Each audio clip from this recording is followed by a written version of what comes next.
My name is Elaine Mercer, and at 62 years old, I thought I had reached a stage of life where surprises were gentle and predictable. I lived in a quiet neighborhood outside Portland, where the mornings smelled faintly of pine and rain, and the evenings came early, soft, and gray. After retiring from my career as a school administrator, I spent my days volunteering at the local historical society, tending to my rose garden, and enjoying the quiet rhythm of marriage with my husband, Gregory. Gregory and I had been married for 18 years. We weren't perfect, but we had a steady coexistence. He was a bit absent-minded, a bit self-involved, but he was never cruel. Or at least, I didn't think so. Most of the time, he existed in his own orbit, tinkering with woodworking projects or obsessing over retirement investments. I had learned to create my own joys. One of them was jewelry collecting. Not the flashy kind, but carefully chosen pieces that carried a story. A sapphire pendant I bought with my first senior administrator paycheck, a gold filigree bracelet passed down from my grandmother, and a pair of pearl earrings I purchased after my mother passed away, my way of honoring her elegance. Over the decades, the collection grew in value. Some pieces were unique artisan works. Others were antiques I restored. I kept them in a cedar-lined jewelry cabinet my father built when I was 20. It was one of the few tangible threads connecting me to him. I always assumed my marriage was built on mutual respect. Even when we disagreed, we tended to end the night sitting side by side on the couch, he with his woodworking catalog, me with a novel. I never imagined that something as sentimental and private as my jewelry, my history, my keepsakes, my personal purchases, would become the battleground Gregory chose. The first sign of trouble came in the form of a simple, harmless sentence. It was a rainy Thursday in April. He walked into the den where I was sorting old family letters for the Historical Society. Without looking at me, he said, "We should probably get an updated appraisal on all our community property items." "Our what?" I asked, half listening. "Community property," he repeated. "Everything we own jointly. Retirement accounts, assets, valuables, jewelry." I looked up, confused. "My jewelry?" "Gregory, my jewelry isn't community property." He didn't argue. He just lifted his eyebrows, as though he knew something I didn't. At the time, I brushed it off as one of his odd moods. But the unease stuck with me. It was like hearing a crack in a foundation you assumed was solid. And then, a week later, when I opened my jewelry cabinet to select a pair of earrings for a luncheon, I noticed something that made my stomach constrict. One of the drawers was slightly misaligned, and several pieces were missing. My grandmother's bracelet, my sapphire pendant, 2 antique rings. Missing. My hands trembled as I pulled open every drawer, every compartment, hoping I had misplaced them. But they were gone. And that was when the real story began. Because Gregory had plans he believed he had already won. He just didn't know I kept every receipt. And one of them, one very specific one, was about to dismantle every argument he tried to make. But at that moment, all I knew was that my jewelry was gone. And Gregory was suddenly nowhere to be found. I found Gregory an hour later in the garage, sanding down the edge of a walnut tabletop.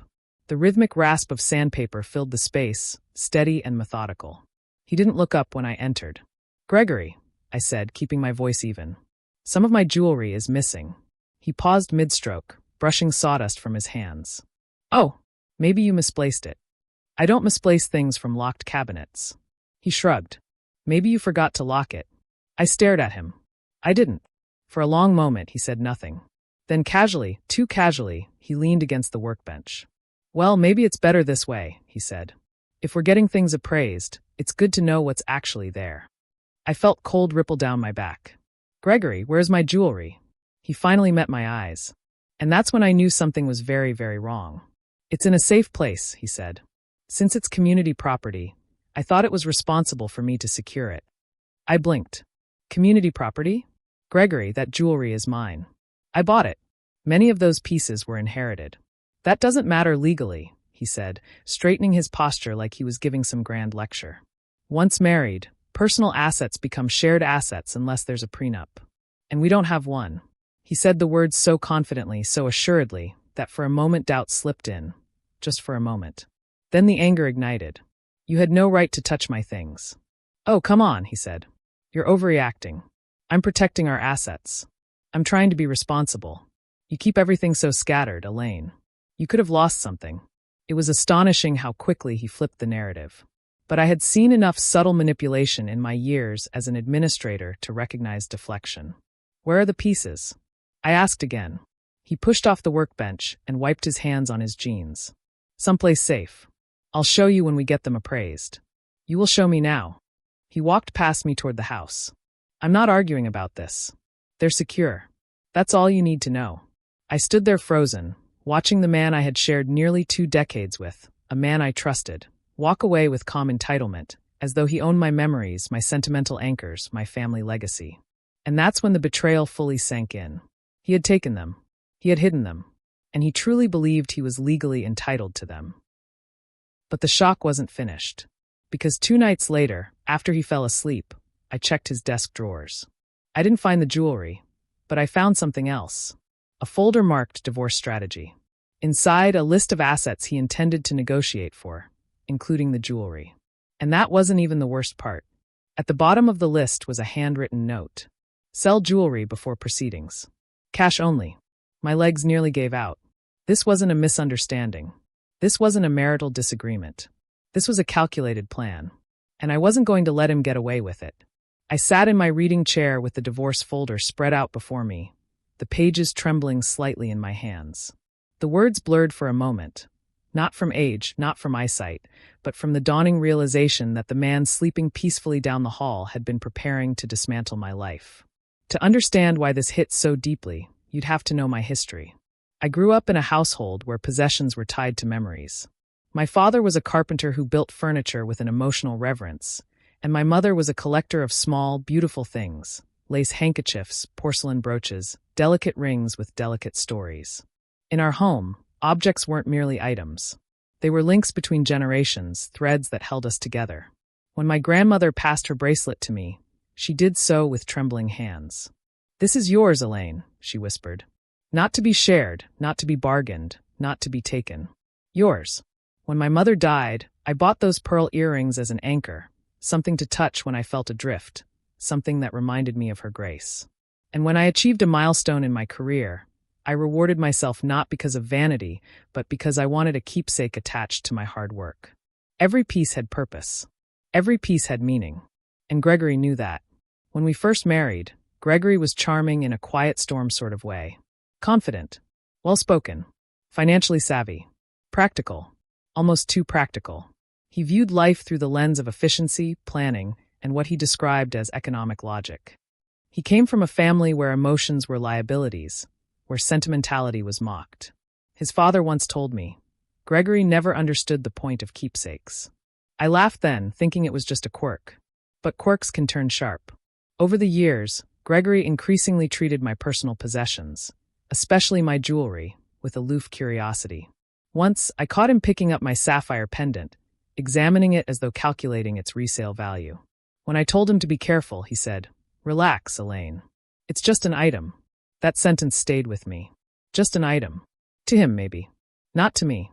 Looking back, I saw the pattern. A man who respected ownership only when it benefited him. A man who never fully understood the sacredness of memory. And now, faced with retirement fears and financial anxiety he refused to share, he had decided my jewelry, my most cherished possessions, were the easiest assets to liquidate. But even that wasn't the full story. As I flipped through the divorce strategy folder, I found emails he had printed. Emails between him and a man named Craig, apparently some high-end private buyer. The emails were chillingly direct. "I can bring additional items," Gregory had written. "Rings, bracelets. My wife won't need to be involved. My wife won't need to be involved."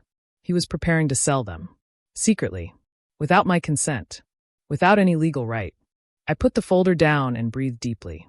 Years of administrative conflict management had taught me one great truth.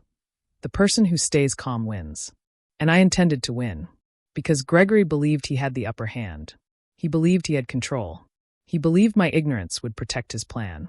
But what he didn't know was that I kept meticulous records, receipts, appraisals, digital backups, even photographs documenting each piece's purchase and provenance. He didn't know that every single item was traceable to me. And he certainly didn't know that one particular receipt would be the keystone that collapsed his entire narrative.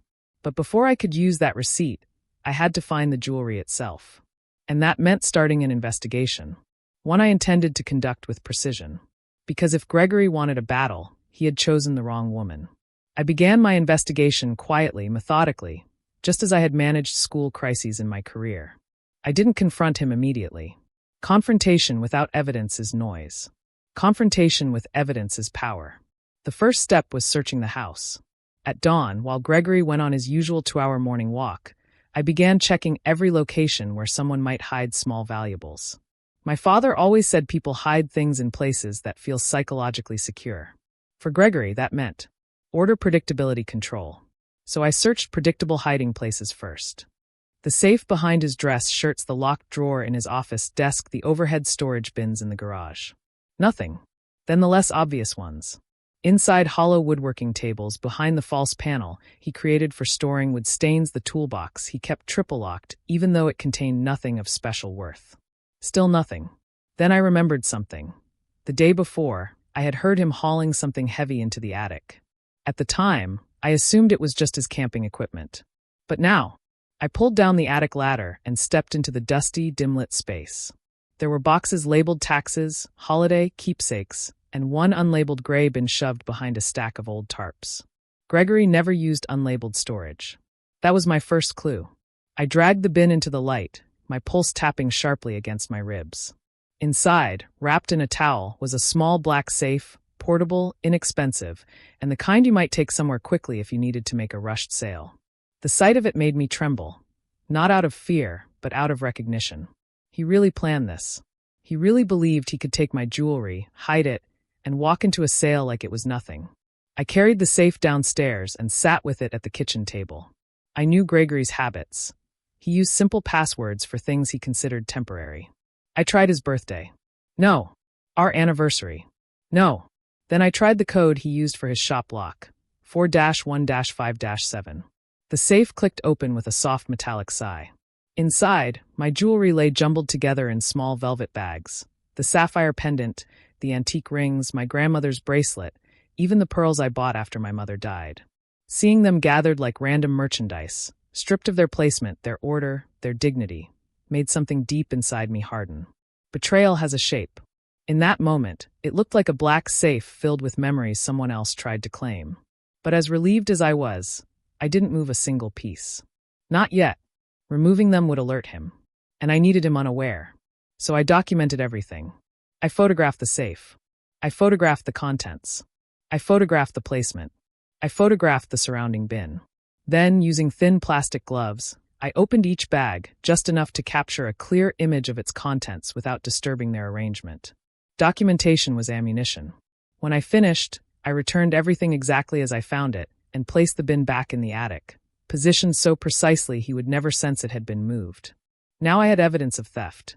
But I wasn't done. I needed to know his timeline. Because if Gregory was preparing to sell my jewelry, he would have a meeting lined up. I went into his office and opened his computer. Gregory believed closing a laptop meant locking it. It didn't, and he never logged out of his email. I searched for Craig, and there it was, an email sent that very morning. I can meet Friday at 2 p.m. I'll bring everything in a secure case. Secure case. He meant the attic safe.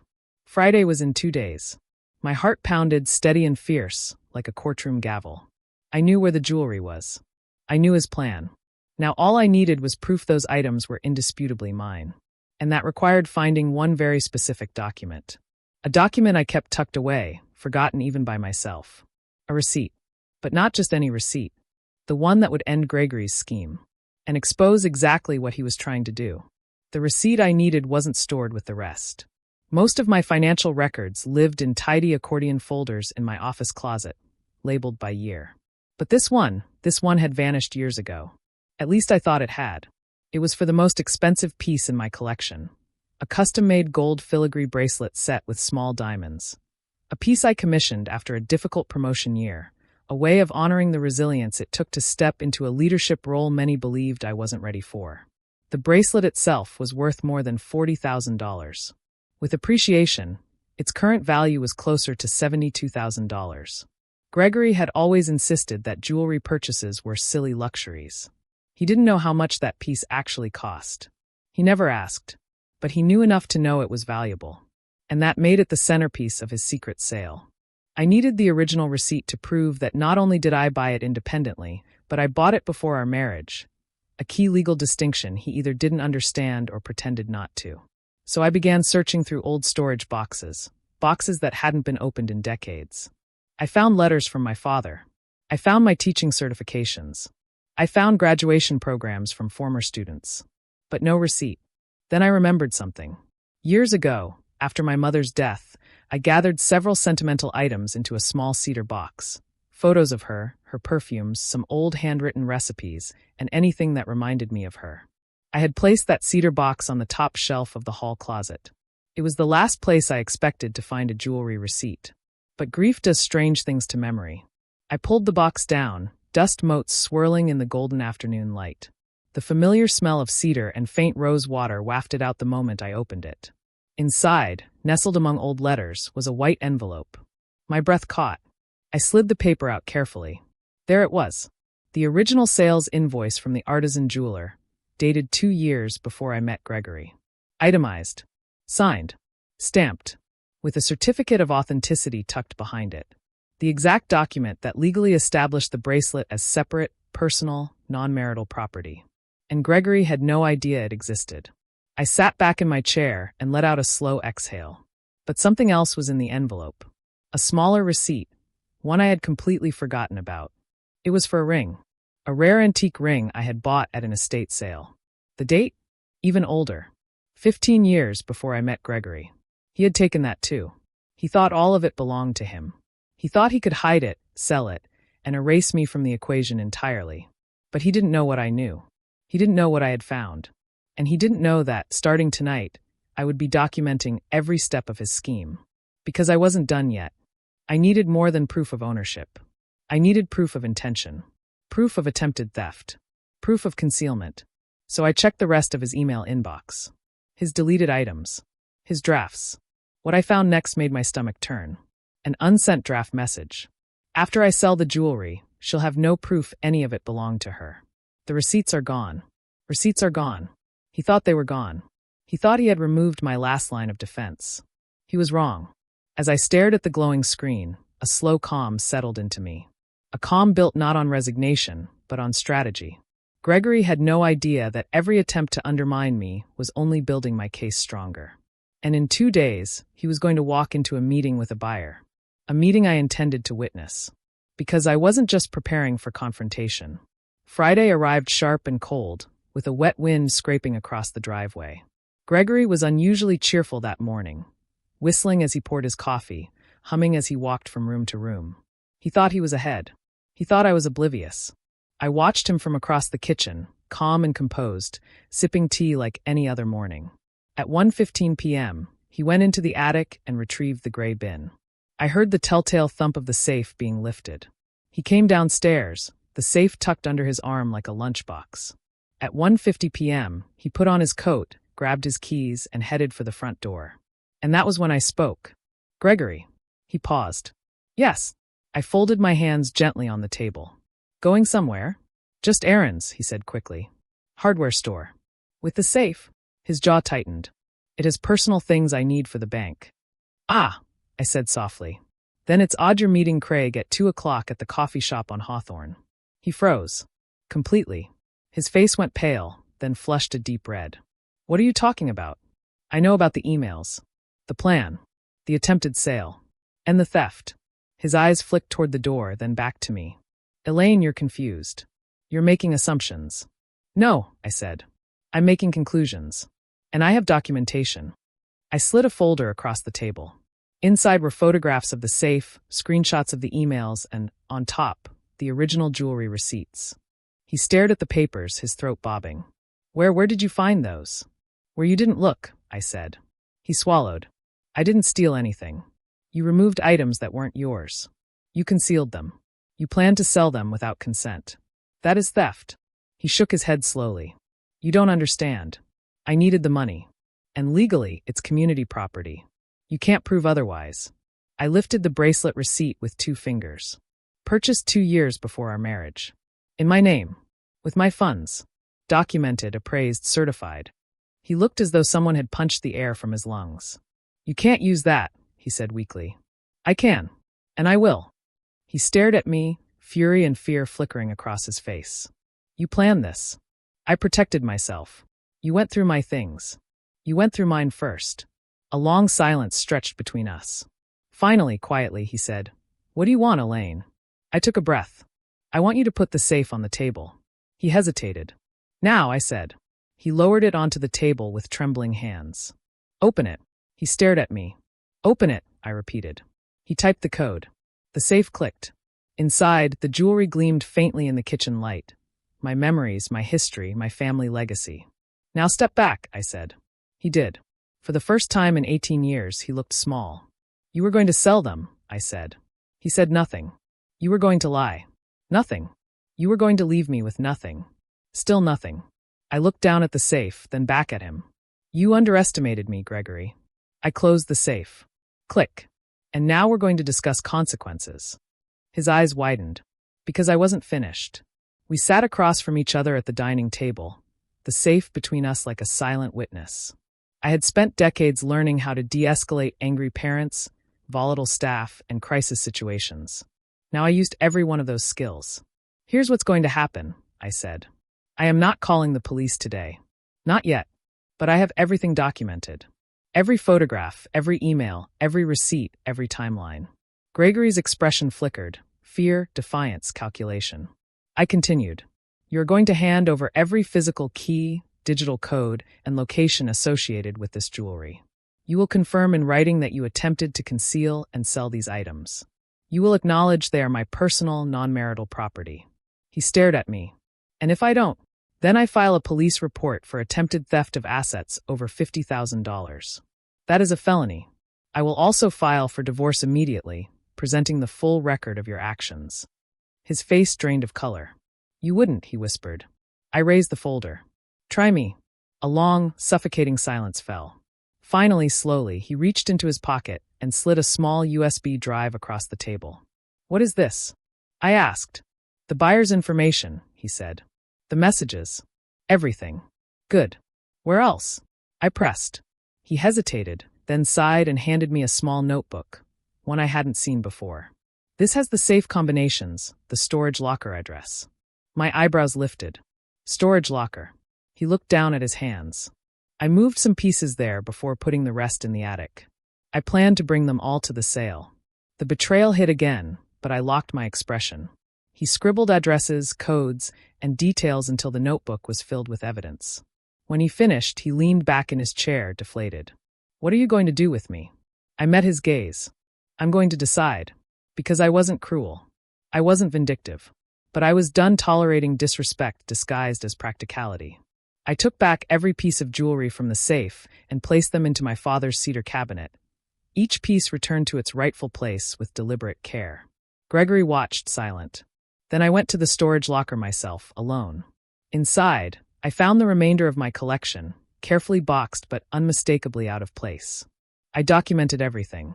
Back home, I placed each recovered piece into my cabinet. My legacy was whole again. The next morning, I handed Gregory a written agreement outlining the conditions. Full admission, no further claims to my personal property, and a commitment to financial transparency moving forward. He signed. Not out of love. Not out of respect. Out of fear of losing everything he'd tried so hard to steal. But consequences weren't only legal. That night, Gregory slept in the guest room. The silence between us was deeper than any argument we had ever had. We were no longer husband and wife. We were simply two people sharing a roof. And I knew that wouldn't last much longer. Because I had one final decision left to make. One that would define the rest of my life. 3 weeks later, the house felt different. Still. Heavy. Gregory had become quiet, moving through the rooms like a shadow of someone I once knew. We spoke only when necessary. No warmth. No partnership. Just an invisible contract of civility. One evening, I sat in my rose garden, my sanctuary. The sun was dipping behind the pines, turning everything gold and soft. I held my grandmother's bracelet in my hand, feeling its familiar weight. That piece survived generations of love, loss, and rebuilding. It was stronger than anyone who tried to claim it unfairly. In a way, so was I. I realized something important. The betrayal itself hurt deeply. But what hurt more was recognizing how long Gregory had quietly chipped away at my sense of security. The jewelry was merely the final act, the moment his disregard became undeniable. So the next morning, I made my choice. I filed for divorce. Not out of revenge, but out of self-respect. I submitted all documentation. Not to punish him, but to protect myself legally. When he received the papers, he said nothing. His shoulders sagged. His eyes dropped. Maybe he knew it was coming. Maybe he had known long before I did. The legal process was smooth. Thanks to the documentation he unintentionally motivated me to gather. My possessions remained mine. His financial panic remained his own responsibility. And I walked away with what mattered most. My independence intact, my legacy preserved, and my dignity unshaken. These days I live alone. Peacefully. Quietly. Gracefully. I volunteer more. I laugh more. I wear my jewelry freely, not as symbols of wealth, but as reminders of strength, mine, and the women before me. And every time I fasten my grandmother's bracelet, I think, you can't steal what someone earned with integrity. You can't claim what was never yours. And you can't diminish a woman simply because you underestimated her. My life didn't end with divorce. It began again. If you're listening to my story, I want you to remember this. Protect what matters. Document everything. And never let anyone convince you that your history, your memories, your identity belong to them. They belong to you. Always. And now I want to hear from you. Have you ever had someone try to claim something precious as their own? How did you handle it?